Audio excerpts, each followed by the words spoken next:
I was in the middle of a workout the other day, and right before things got intense, right before we picked it up a level, I heard someone say, "Brace yourselves, your minds are about to start lying to you."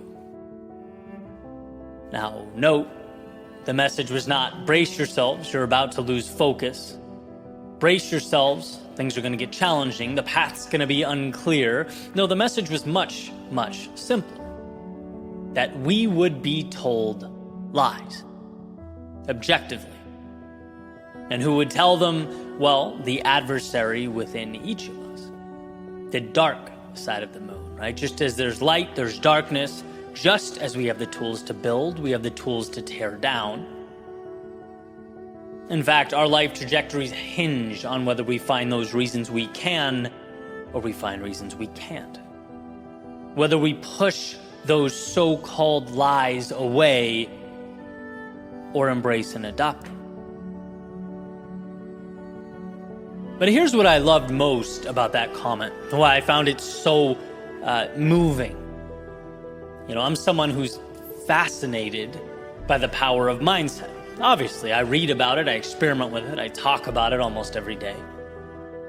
But I guess in my head, I'd compartmentalized it as something slightly more subjective, right? We'll call it negative self-talk, as an obstacle, as chaos we have to learn to navigate. And while that's not wrong, there's something about the simplicity of you can do this, and any thought in your head that says otherwise is a lie that's freeing. That message is like removing shackles. Because that voice in your head, and you can call it a distraction, a battle, you can call it the unknown, you can call it whatever you want. But the bottom line is it's an untruth. You're strong enough to handle the now, period. You are strong enough. Because the liar in you says, you need to know what X minutes, X hours, X days down the road will look like. Oh, you don't? Well, then you can't handle this. It says, you need to sustain this pace or maintain this momentum. Imagine how bad that will hurt. You see that? You can't endure that. The liar in you says you're not as strong as the ones who did it before you. You see them? They're better. The liar in you will do whatever it can to protect your ego at the expense of your growth. It wants to push off any type of pain because the liar in you knows one thing and one thing only: safety. So as you put your head down and embark upon the journey of life, remember that when things get tough, much of what you will be told will be untrue. And the vast majority of that won't be external. It will be derived from whatever entity manufactures the thoughts floating around in your head. Winning is calling that liar out, stopping it in its tracks. Winning is saying, there's no proof on earth that suggests I can't take another step forward, and then another, and then another. There's absolutely zero evidence that you can't take what's being given to you and not only survive the moment, but thrive. See, when you hold the pen, anything seeking to tell you how the story ends is simply, definitionally, unequivocally not true. Not unless you want it to be.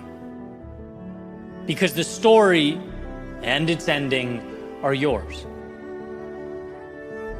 What will become truth is what you write down.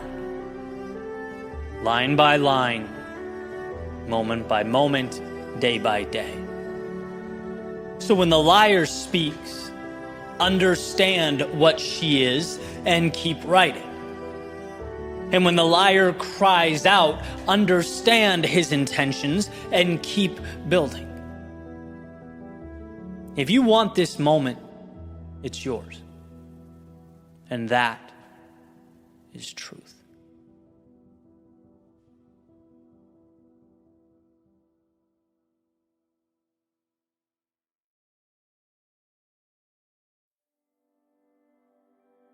I recently heard someone say, it's not about doing your best.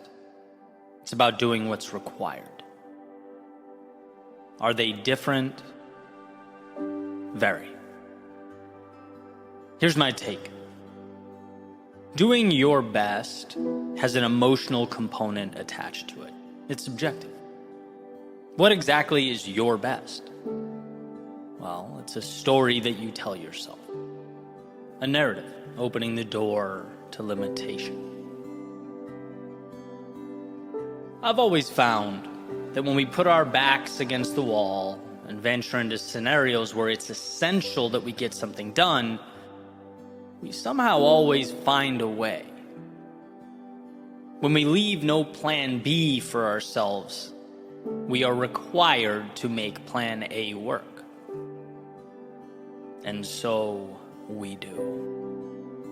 It's a testament to both the resilience and power contained in the human spirit, as well as the reality that we can astound ourselves when we're unwilling to take no for an answer. That it's not the resources that are the problem.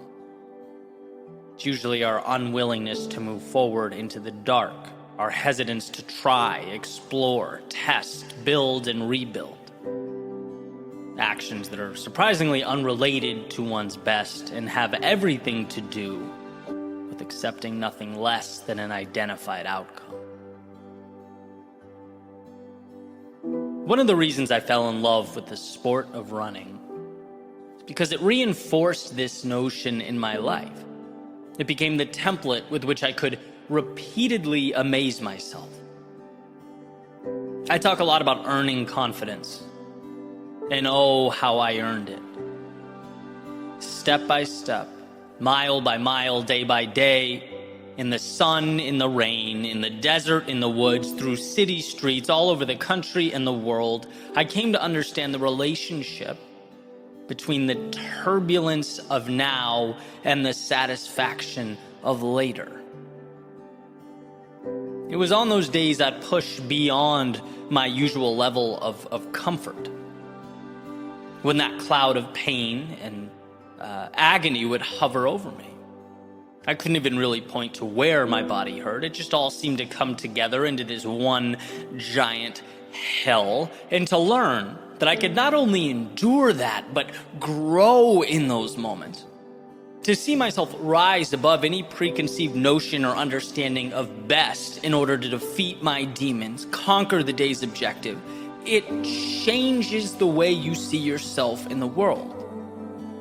Now, could onlookers be tempted to call these self-created goals arbitrary, even unnecessary? Sure. And I get why they would, but I'd also completely disagree. Those days were a masterclass in doing what is necessary. Realizing that when you shut your rational brain off and don't give your mind a chance to talk your body out of it, you can see just how powerful you are. You realize that story of your best is nothing more than a house built on sand. Life is not about that story you've told yourself. It's not about your personal records and peak performances, what you think you can do or how far you think you might be able to go. It's about not stopping in the moments when it hurts. Doing what is required, a decision that compounds over time to create what was once impossible. One of my favorite quotes is by Admiral William McRaven, an absolute hero of mine. And funny enough, he says, if you want to change the world, you must be your very best in your darkest moments. And what a beautiful idea, to rise when life presents its periods of turbulence.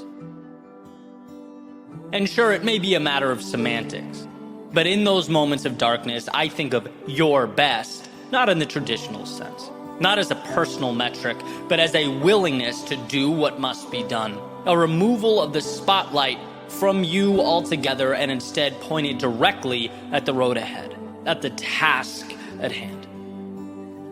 When you choose to make the journey not about what you can and cannot do, but instead make it about what must be done, the universe, as Paulo Coelho has so elegantly stated, conspires to make it happen.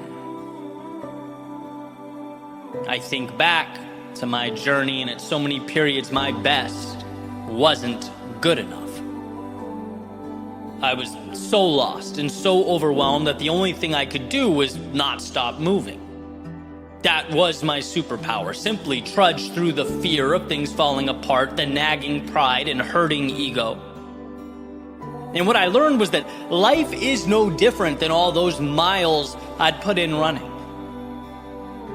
How I felt, or what my previous capabilities were, what I deemed my best to be, it was all noise, it was all irrelevant.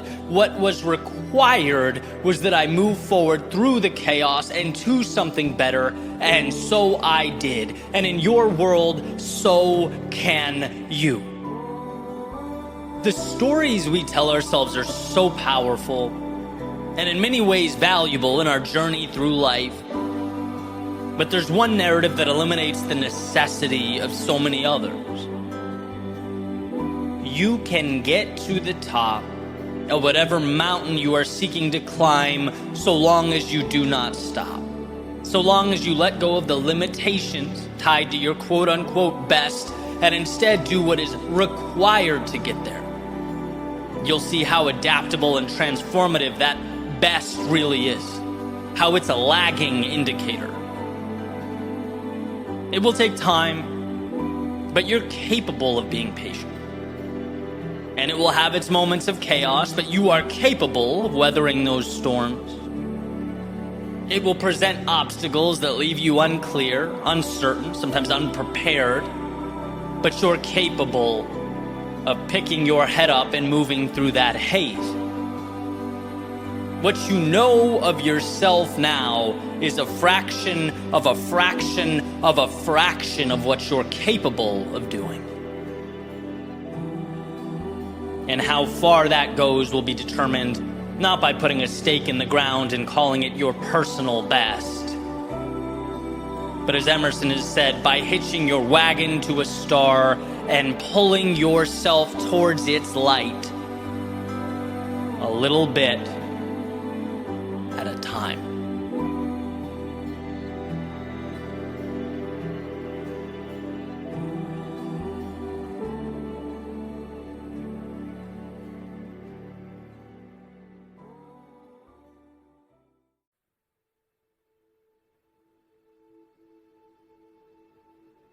It's been almost 2 years since I first read it, and still the main idea from the book, The Courage to be Disliked by Ichiro Kishimi, deeply resonates with me. The idea that being happy is essentially dependent upon the courage to be disliked. And at first, it might not seem like the two, would ever be related. Happiness and being disliked, an odd pair. Maybe even seemingly counterintuitive. Until you realize that happiness comes from such a personal, authentic place that allowing the expectations of others to chart your course means that you'd probably never arrive there. You have to do what's best for you. And doing what's best for you is going to create a divide somewhere. Why? Because everything creates a divide. Everything is subjective. I knew I wanted to dive into this topic, but wasn't sure the best way to do it. So the other morning, I was trying to think of like an objective truth. Something that no one could disagree with. I was sitting on my balcony and pointed up towards the sky. Thought, let's start there. Simple as it gets. Hard to refute that, right? I am pointing up. Then I remembered we're floating on a globe, a giant sphere. There is no up. Up is perspective. Everything is perspective. What's the difference between 1 and 2? Some might say it's 1. But technically there's infinity between 1 and 2. You can have infinite decimals. 1.9999 goes on forever, right? Point being, there's subjectivity when we drill down into even the seemingly obvious truths. Now, the value here is not to go running around, arguing with everyone that there's infinity between 1 and 2. No, there are certain aspects of society that we must adhere to, otherwise we couldn't function together, right? But it's simply to show that you following the path you believe is right for you cannot be rightfully assessed by someone else. It's to place trust in your internal personal judgment. And when people don't understand your infinity, that doesn't mean it's wrong. And by the way, I don't have blinders on to the fact that it's hard to do. In many ways, it goes right up against our lizard brain biological wiring, right? Where fitting in equates to survival and ostracization becomes a death sentence. But we are, fortunately, beyond that. It's in our interest now, and in fact, I think the courage to be disliked is a critical lifelong journey. I'm better at this than I was 10 years ago, no question. But do I still have a ways to go? Absolutely. There are still things I'm working on every day to let go of. I remember reading in Jefferson's biography about how it was so hard for him to be demonized in the press all the time that it almost dissuaded him from jumping back into politics before his presidential run. Being attacked is a hard thing. But ultimately, he let his beliefs and personal values drive him, his ambition in a lot of ways, and came to see the scrutiny as a cost, decided it was worth the price. Or like I use this all the time, take one of the biggest pop stars of our day, say Justin Bieber. You look at what people are saying about him in the comments of his video, a lot of it's wonderful, some of it's great, sure, but some of it's awful. And that's just the price of anyone putting themselves out there. And again, you think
of an inverse scenario. Imagine if he didn't. Imagine if he limited himself or didn't dive fully into what he does because he knew some folks out there would have some bad things to say. Now, we are, for the most part, neither famous politicians nor pop stars, but our worlds contain the same elements at different scale. There are things we're all scared to do or say because of how it will be received. There are parts of ourselves that we repress because we don't know what the feedback will be. We're all scared to fail in some capacity because of how it will look or what others will say about it, which is why being disliked is courageous. As Aristotle has said, the only way to avoid criticism is to do nothing, to say nothing, and be nothing. The opposite of being fully, truly yourself is becoming the manifestation of that quote. It's never pushing yourself, never seeing what you're capable of, never exploring or executing on your dreams, your ambitions. Now, this is speculation, but if I were a gambling man, I'd place everything I own on the idea that when we're old, looking back on our lives, we'll spend less time thinking about who criticized us or disagreed with us than how we spent our days and who we shared them with? Did we live in a way that made us happy, that was meaningful? Because on a sphere, everyone believes they are pointing up. But in actuality, none of us are. We're all merely navigating the subjective universe behind our eyes. So why not truly explore? Why not capture the magic out there before the hourglass runs out of sand? It's hard, sometimes it hurts, it takes all we have, it requires courage. But I think we'll all come to find that the decision to live fully in our authenticity, regardless of whether others agreed, disagreed, or were indifferent, was the best decision that we ever made.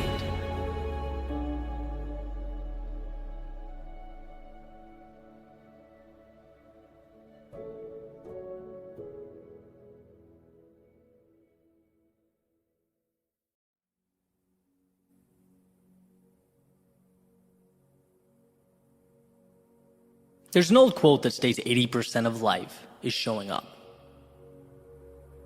Now, showing up means many different things to many different people, but the idea is not complicated. You can't do anything of significance unless you have first and foremost arrived. Which brings me to today. See, I had a list of concepts I've been excited to talk about, things that I've either read or have been recent epiphanies in my life. And I can't wait to share those with you. But this morning, oh, let me tell you about this morning. Finding the energy to do anything felt like trying to squeeze blood from a rock. I woke up with a headache, exhausted because I didn't sleep at all the night before.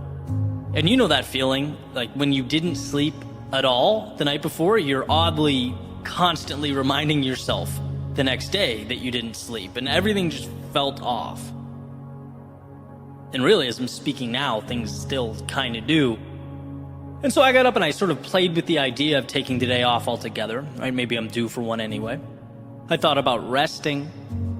The little devil with the pitchfork on my shoulder continuously reminded me how great sleep would feel. And I was sitting there, kind of weighing my options. Took some ibuprofen, started the coffee, sat down on the couch, just kind of looking at the wall, what to do. But realistically, I knew. And I want to explain why. Over the years, I've taught myself through repetition that sitting down and writing and recording, unless I plan intentionally to do otherwise, is a non-negotiable. It's helped me see that the goal in any meaningful pursuit should be getting to the point where, despite the circumstances, you show up. Stephen Pressfield, whose voice often echoes in my mind when I come face to face with these situations, he wrote, "Art is war between ourselves and the forces of self-sabotage that would stop us from doing our work. The artist is a warrior." Artist being anyone bringing something to the world that does not yet exist. And he goes on to describe the battle with the mind over sitting down in that chair and writing when we know we must write but don't want to. When a tired or distracted mind begins looking for off-ramps, as mine had clearly started doing this morning. These seemingly trivial moments, when any rational soul could argue for the validity of postponing their date with Microsoft Word, well, they come to matter more than ever. Because greatness is a byproduct of intentionality. If you become accustomed to breaking promises to yourself, if you leave that door cracked for exceptions here and there, it will ultimately be kicked open. And that's why I inject little reminders like that into my life, to keep that mental muscle working. For example, there can never be dishes left in my sink when I go to bed. Why? Because if I skip it once, there will always exist reasons to skip again. It's a very easy thing to not care about. Because here is the reality. Progress is a lifestyle. Growth is a lifestyle. At least if we're talking about any meaningful type of evolution. I just finished reading It Takes What It Takes by Trevor Moawad. One of those 3 to 5 hour listens on Audible, depending on how fast it's playing. It really packs a punch. And I'm going to be diving into a few of his concepts a little more in the coming weeks. But one thing he discusses that I found incredibly valuable is the illusion of choice. And what the illusion of choice highlights is that there are a set of behaviors that must be carried out to be effective. The idea of alternate routes is an illusion. There are no choices when it comes to what's necessary. We know what must be done to win. Now, knowing that is one thing. Knowing that and having to propel yourself to action when you feel like garbage is something different entirely. But that's why it's so valuable to get to that place where you can take the emotion out, remove the internal deliberation, and automate the things you know are going to help push you to be that better version of yourself. In other words, you show up for you, period, and that is a non-negotiable. That's the level we all need to get to. And I'm thinking about this, drawing parallels to a lot of different aspects of my day, right? The interval training I have this afternoon. When you're exhausted, 40 minutes in, and are switching from squats to mountain climbers or whatever it is, right? Instructor makes the announcement. I don't think about anything. I don't give myself a chance to try and rationalize any weakness. I know, if this is important to me, keep that door shut. No thinking, just doing next. Simply doing what you always do, what you've signed up for, cannot be self-perceived as some monumental sacrifice. No, it's just what you do. It's neutral. Sometimes you feel like it, sometimes you don't. But you do what you do. And that puts you on track to accomplish some incredible things. And so remembering this ultimately pushed me through that studio door this morning and placed me down right in front of my mic. Sure, I had to adjust some things. Definitely picked some, mellower music. There's going to be no crescendos today or my head will explode. But this is not torture. In fact, I'm really happy with the way the episode's turning out. I would have missed out on something that I think is going to be pretty valuable in a variety of ways. But what I'm telling myself is that this is not a victory. It's certainly not defeat. It's just what I do. And so the question worth asking yourself when facing the adversity life presents, in whatever arena you are in,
is, are you willing to show up for you?